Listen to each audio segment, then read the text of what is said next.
დიდი ხნის წინათ ძველ საბერძნეთში მეფე ათამანტის შვილები ფრიქსე და ჰელე ბოროტი დედინასწრისაგან დასაცავად ქალღმერთმა ნეფილემ ოქროს მფრინავი ვერძით გააპარა.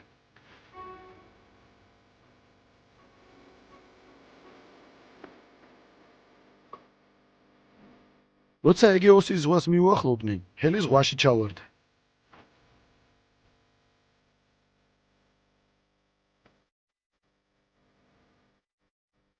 ვერძმა ფრიქსე აიაში, ანუ კოლხეთში მიიყვანა. აიეტმა ფრიქსე შეიფარა და ცოლად უფროსი ქალიშვილი ქალკიოპე შეერთო.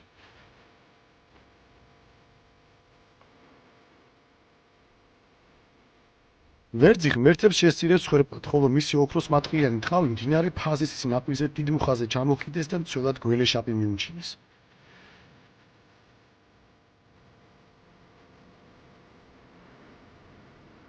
თუ როგორ გრძელდება ეს მითი ამის შესახებ დღეს თითქმის ყველა მიცის, თუმცა მთავარი სულ სხვა.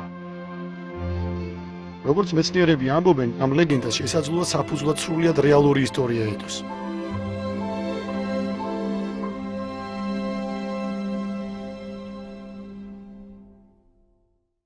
ჩვენ ვიცით მითი არგონავტების შესახებ და მითი ოქროს საწმისზე, რომელიც ყოველთვის შემდგომში მეათე ძველი წელთაღრიცხვის მეათე მერვე საუკუნეზე მოყოლებული კითხვის ქვეშ იდგა თუ რაც წარმოადგენდა სინამდვილეში.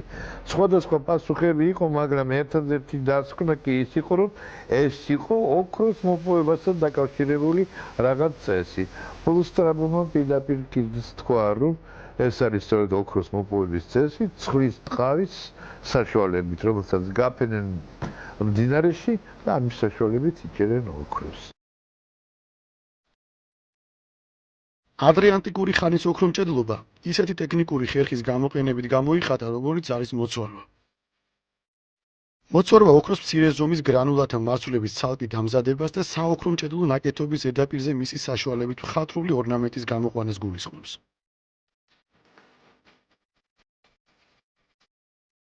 მოცვარა ესე იგი თუ ალბათ ის მცირეოდენი ცვარცავი დაცული ეს ნაწილაკებია, შესანიშნავი შესახედი არის და უძველეს ოქროს ნაკეთობებშიც კი გამოჩნდა ეს ცვარის ამბავი.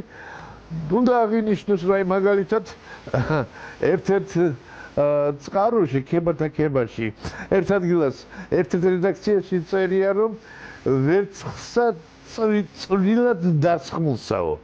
ხო და მეორე რედაქციაში უკვე ტერმინია მოძებნილი სწორედ ცვარათი დასხმულიო ამ შემთხვევაში. რასაკვირველია, ცვარაც ისევე როგორც აი ეს მოზაიკა და ის ძალიან დიდ ტექნიკას მოითხოვდა. რატომ იცით? ესე იგი ძალიან თხელ ეს ფირფიტაზე თქვენ უნდა დაგეკავშირებიათ ძალიან წვრილი მარცვალი. ეს ერთი მცირეოდენი გადახრა ტემპერატურებში და შეიძლება ეს თხელი ის ამოგეწვათ. ცვარა არის ქართულ აი ბალახზე სიტყვა არის აღებული, რომ დაიცვარება ხოლმე დილით, დაცვარულია ბალახი. და ამ ბურთულებს ადრიან ცვარას. საერთაშორისო სახელი გრანულაცია. გავარსაც ეძახიან, მაგრამ არ ამგონია, რომ გავარსი ქართული სიტყვა იყოს. და ყველა სითხე, რაც გადნება მიისწრაფეს სფერული ფორმისაკენ. და ალბათ შეამჩნიეს ეს ბურთულები და გამოიყენა სპიულად, ვინც დაიწყო და მის დამწყები ვინც იყო.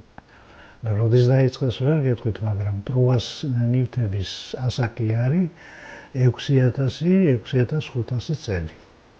დღეიდან რომ გადავთვალოთ. ცვარა არის ეს ურთულესი, იმიტომ რომ ეს მილიმეტრის მეოთხედი, მეხუთედი და კიდევ უფრო ნაკლები ბურთი არის, რომელიც სათითაოდეთ უღება ფირფიტას და ისე იწყობა კომპოზიციები და რაც შეეხება თვითონ ცვარა, როგორი ცვარა არის კარგი და სუფთა. ცვარა თითულება, როდესაც არის თავის ზომა დაცული ძალიან პაწაწინა ბურთები, ის ბურთები აუცილებლად უნდა იყოს სრულად მრგვალი, იმას იქ შებრტყელება ან რაღაც დაზიანება არ უნდა ქონდეს, უნდა იყოს ძალიან პაწაწინა, მრგვალი და როდესაც ამ ცვარათი აკეთებ კომპოზიციას, აუცილებლად ორნამენტის ქვეშ რაც ცვარა არის, სადაც ცვარა არის გაკეთებული, ძირში ანუ გრუნტზე ოქრო იქნება ეს თუ ვერცხლი ძირითადად ოქრო, უნდა ჩანდეს ანარეკლი, ისეთივე სუფთა უნდა იყოს ძირი, როგორც ვთქვათ, აი წყლის ზედაპირზე რომ არის ანარეკლები, ვთქვათ, რაღაცა ნივთების, რაღაც გარემოს ჩრთილი რო ირეკლება, ისე უნდა ირეკლებოდეს და ისეთი სუფთა უნდა იყოს და ბურთი არა მარტო ძირზე უნდა იყოს მედუღებული, როცა კომპოზიციას აწყობ, ისინი ერთმანეთზეც უნდა იყვნენ ოღონდ უხილავად გადამული და ესეთი ნამუშევარი არ ვიცი ყველაფერს უძლებს აბსოლუტურად ყოფილა ნამუშევრები, სადაც 400-500 ბურთი არის დასმული და საბოლოო ჯამში იქიდან ერთი ბურთი ძვრება, მეტი არა. აი ეს ქართველებმაც, აი ეს მიმაგრების წესით შესანიშნავად გადაწყვიტეს. გარდა იმისა, რომ კიდევ შემოიღეს მთელი რიგი გაუმჯობესებები, რომელიც სხვათა შორის უნდა თქვა, რომ ერთ-ერთი აქ მნიშვნელოვანი წინსვლა ჩემს მეგობარს ჩვენს ცნობილ ოქროჭედელს ჩვენს ნუგზარ მედოშულს ჰქონდა, რომელმაც შესანიშნავი წესი გააკეთა.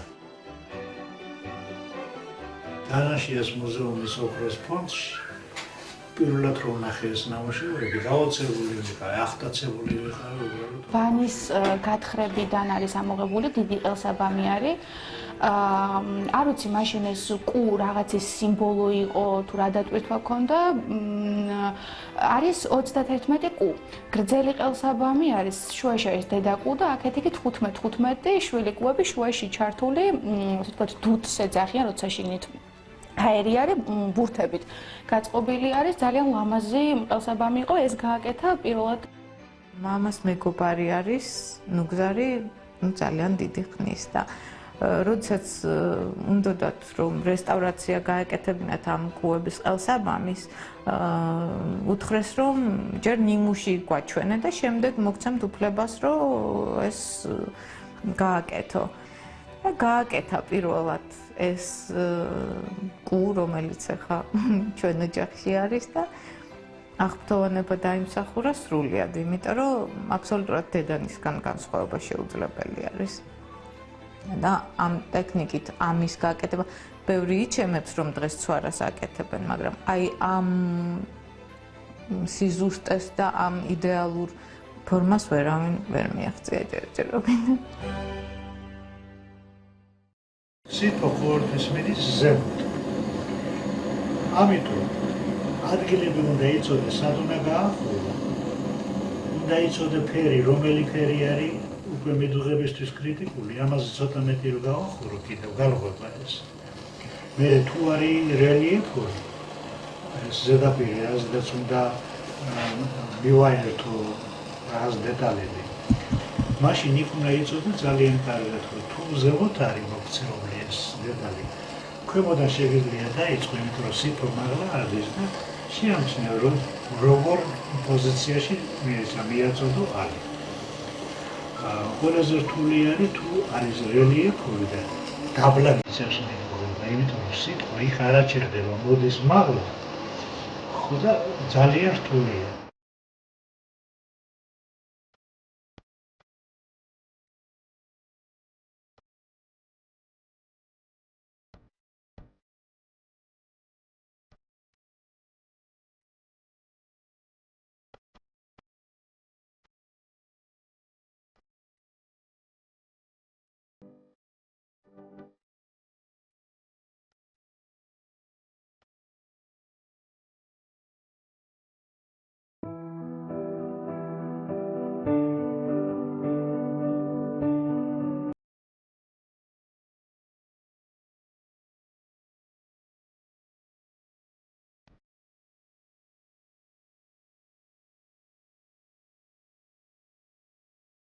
სვარათი შემკული აღმოჩნდა ყველაზე ადრეული ოქროს ნივთები, რომელიც სოფელ ყურეში არქეოლოგიური გათხრების დროს იპოვეს.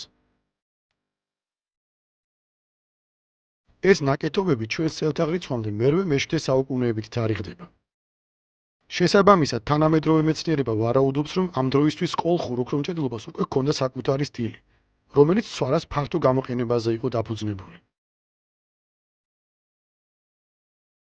თავისი განვითარების უმაღლეს დონეს ქართულმა ოქრომჭედლობამ ჩვენ წელთაღრიცხვამდე მე-5-მე-4 საუკუნეებში მიაღწია, რაზეც უკვე ვანში აღმოჩენილი ნაკეთობები მეტყველებს. ქართული ოქრომჭედლობა, იცით, ხელოვნებაც იყო თავისებურად ერთი მხრივ, რომელშიც ქართველებმა თავისი, ესე იგი, რა თქმა უნდა, ფანტაზიები ჩააქცევეს და ამავდროულად დიდი ესე იგი, ცოდნა იყო მეტალის.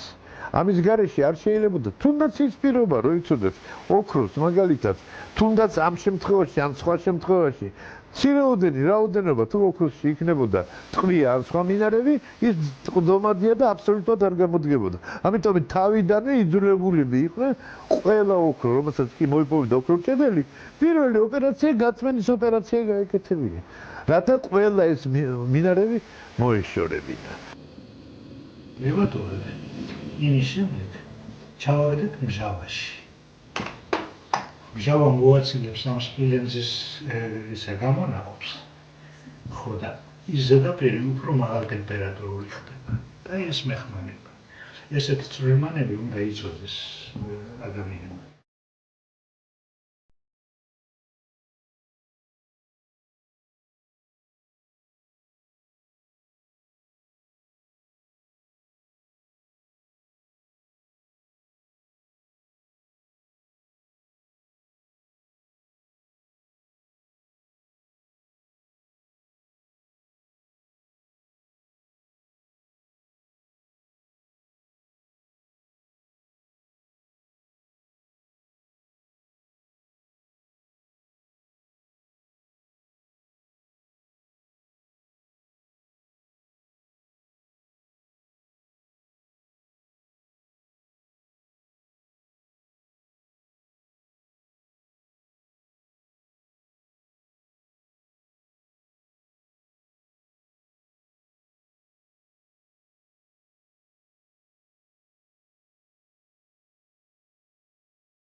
ძალზე ძირავენ ფონდონში და შემდეგ იწყება უკვე ფერში მუშაობა. ბატონმა ნუგზარმა ამოჩიჩქნა ძველი მანუსკრიპტები და ამ უძველესი რეცეპტების საფუძველზე თვითონ თავიდან აღმოაჩინა, შეიძლება ითქვას ეს ყველაფერი. თითეული წესი, რომელსაც ის ასე ვთქვათ, აითვისებს ძველიდან, ეს არის მრავალი ლიტერატურის ურთიერთშეჯერებისა და ანალიზის საფუძველზე. ანალიზი როგორც ზეპირად, ისე ექსპერიმენტულად ჩაატარებს ექსპერიმენტს და მხოლოდ ამის შემდეგ გამოყავს საუკეთესო. ჩვენც დავიწყეთ მასთან ერთად სწავლა. და როგორც დავუსვით კითხვა, რომ ჩვენ რამდენ ხანში ვისწავლით ამას, გვიპასუხა, რომ რამდენ ხანსაც იმუშავებს, ადამიანი იმდენ ხანს უნდა სწავლა.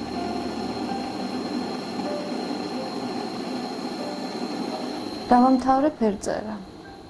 და არც მიფიქრია მინანქარში მუშაობა, რადგან საერთოდ ჩემთვის შორს იყო ეს დარგი, საიუველირო საქმე მინანქარი. სრულიად შემთხვევით ნუგზარმა შემომთავაზა ხომ არ ისწავლიდიო. რა თქმა უნდა, დიდი სიამოვნებით გამეხარდა. თვითონაც ახალი დაწყებული ქონდა მაშინ მინანქარში მუშაობა. და დავდიოდი ნუგზართან, მაშინ სახელოსნო არ ქონდა. ერთ პატარა სამზარეულოში ყველა ერთად მუშაობდით. მის ქალიშვილი სოფო, რომელიც ახლა არაჩვეულებრივად მუშაობს და ჩემი მეგობარი დამრიგო. ამ ერთ პატარა სამზარეულოში გვასწავლიდა მთელი გულისხმობით. მამას და მეც ერთად გვაქვს სულ 2-ოდე თუ 3-ოდე ნამუშევარი, მე მგონი მეტიც. გაკეთებული, როცა კომბინაცია იქნება ცვარა და მინანქარი ერთად, გულში ზის მინანქარი და გარშემო, ვთქვათ, ჩარჩო, ასე ვთქვათ, შეიძლება დაერქვას, არის გაკეთებული ცვარათი. ძირითადი ტექნოლოგია იმაში მდგომარეობს, რომ ტიხარი დადუღებული არის ძირითად ფსკერზე, მეტალზე, რომელიც კეთდებოდა საქართველოში მე-19 საუკუნის ნიმუშებიც არსებობს და შემდეგ უკვე ბიზანტიური ნიმუშები, ბიზანტიური სკოლა მე-11-მე-12 საუკუნის. საქართველოში ეს საკმაოდ ტრადიციული იყო და არა მარტო საქართველოში, ბიზანტიიდან საქართველოში გავრცელდა, მაგრამ ქართველი ავტორები ბიზანტიაში იმდენ პოპულარული იყვნენ, რომ იმ ქართველი ავტორებისაც დღეს აწერია ბიზანტიური ხელობა, იმიტომ რომ იქაურ სკოლას მისდევდნენ. სულ სხვა პროფესიაზე ვოცნებობდი და არც მიფიქრია და არც დამეშვია, რომ მე მინანქარი ცვარა, საიუველირო საქმე და რატომღაც მიმაჩნდა, რომ იუველირები უნდა იყვნენ კაცები და არა ქალები. ერთი მხრივ ეს გასაგებიც არის, იმიტომ რომ ფიზიკურად ითხოვს ძალიან დიდ ძალას და ენერგიას. ძალა არის მოკლედ საჭირო ამისთვის, sakmaud დიდი ფიზიკური. და შარშან გადავწყვიტე უბრალოდ რომ ფიზიკური ძალა რა არის? ეცეთ რა, როცა მუშაობ თავიდან ბოლომდე, როცა შენ თვითონ აკეთებ ფირფიტას, ასხავ ლითონს, მე ამას გაბრტყელება ჭირდება, დამუშავება ჭირდება, ამ ყველაფრის მერე, კიდევ მას დამატებული რომ როცა ნამუშევარს თქვა რაღაცა კომპოზიციას ქნი, იმას აუცილებლად ჩარჩო ჭირდება, ჩასმა, ამან ხო გარკვეულად მედალიონის, ან ბეჭდის, ან საყურის ფორმა ხომ უნდა მიიღოს, ეს ნივთად ხო უნდა იქცეს. და ბევრი არის, რომლებსაც მიაქვთ ეს თავიანთი შექმნილი პატარა კომპოზიცია და მე სხვა იუველირები ამას ჩარჩოს უკეთებენ. მაგალითად, მინანქრიანად რაღაც დეტალი თუ დაეცა რაღაც კუთხით, შეიძლება ტიხრიან მინანქრიანად მოშორდეს ფსკერს ეს ყველაფერი, დაზიანდეს სამუდამოდ. იმას ზემოდან ვეღარ დააწერებ. როდესაც დადუღებული, როგორც ბატონ ნუგზარი აკეთებს და როგორც ჩვენც ვაკეთებთ, ეს საუკუნეებს გაუძლებს, თუ არ დაესხა ზედ მჟავა, არ გადაუარა ტრაქტორმა და ასე შემდეგ. ანუ ამას არაფერი დრო ვერაფერს ვერ დააკლებს. ამ მეთოდით ჩადუღებული ტიხრებით მეტად დაცულია ნამუშევარი, რადგან დაზიანების მხრივ ნაკლებად ზიანდება, ანუ შეიძლება გაუძლოს საუკუნეებს. თუ პატარა დეფექტიც ექნა, მაინც გაუძლებს საუკუნეებს. ბატონ ნუგზარმა რაც გვასწავლა, ეს არის რომ იგივე ფერი, რასაც ვდებთ ტიხრის შუაში, ანუ ტიხარი არის გამყოფი ზღვარი ერთ და მეორე ფერს შორის. რაც უფრო თხელი ფენა ედება თითოეული ფერი, ივსება ნელ-ნელა რამოდენიმე გამოწვაზე. ეხლა საყოველთაოდ მიღებული არის 2-3 გამოწვა მაქსიმუმ. რაც მეტია გამოწვა, მით უფრო კრიალა არის ფერი და აი იმ ეფექტს გვაძლევს მესამე განზომილებისას, რაც თქვენ თქვით. მაგრამ ძირითადად ეზარებათ ხოლმე და რამდენიმე გამოწვაში იკარგება ეს ეფექტი უბრალოდ. როგორც ნუგზარმა მასწავლა, კარგი ნამუშევარია, რა თქმა უნდა, იდეალურად გაკეთებული მინანქარი, დაზიანების გარეშე და კარგად გაბრიალებული შემდეგ. და მიუხედავად იმისა, რომ პატარა დაზიანებებს ესეთი მეთოდით გაკეთებული ნამუშევარი იტანს. ანუ არ ითვლება ეს ხარვესად. თქვათ, პატარა ბუშტი აქვს, მინანქარს ან პატარა ბზარი აქვს. ამ ნაკეთობას არაფერი მოუვა, რადგან ტიხრებია დადუღებული და ეგრევე იქნება მთელი საუკუნეები. რაღაც მიგნებები, რაც გვასწავლა ნუგზარმა, კიდევ ერთი ფერის მეორეზე დადება, არის სფერები, რომლებიც ერთმანეთს იღებს და არის სფერები, რომლებიც ერთმანეთს არ იღებს და შეიძლება უბრალოდ ის ფენა მოცილდეს და აეთკიცოს უბრალოდ და ცალკე დარჩეს. Რაღაც სუფთა ქიმიურ დონეზე მიუღებლობა ხდება. ეს საკმაოდ მავნეც არის ჯანმრთელობისთვის, იმიტომ რომ მეტალებთან და ჩადუღებულ მეტალთან მით უმეტეს ჩვენ მჟავას ხმარობთ. და ეს მჟავები ძალიან მავნეა და სპეციალურ დაცულ კარადებში უნდა მუშავდებოდეს.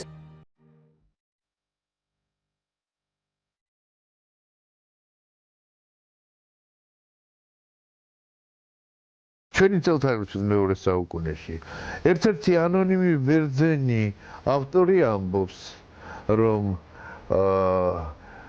ოქროს საწმში ეს იყო კოლხეთთან წიგნი თუ როგორ უნდა გაკეთდეს ქიმიის საშუალებით ოქრო.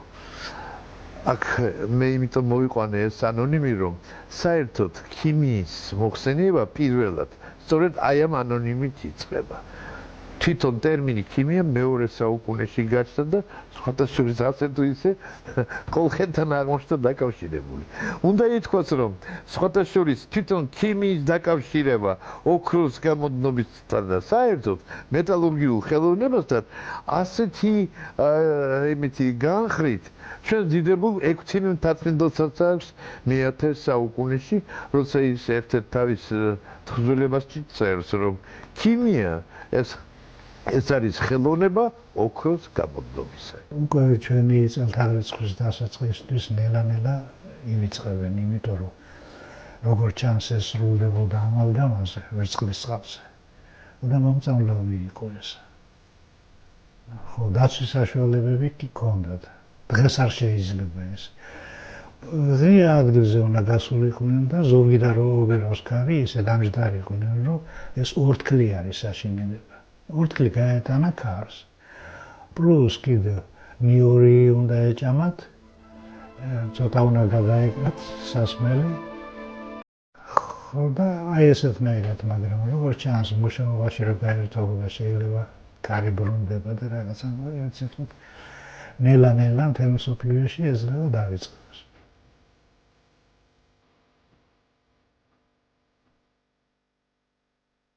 ოდესღაც იასონმა კოლხეთიდან აიეტის გრძნეული ასულის, მედიას დახმარებით ოქროს საწმისი, ანუ ოქროს საიდუმლო გაიტაცა. თითქმის 2000 წლის შემდეგ საქართველოს დაკარგული ტრადიცია აღადგინა. თუმცა არავინ იცის რამდენი ხნით, რადგან ჯერ კიდევ რეალურად არსებობს საფრთხე, რომ იგი შესაძლოა კიდევ ერთხელ და ამჯერად საბოლოოდ დაიკარგოს.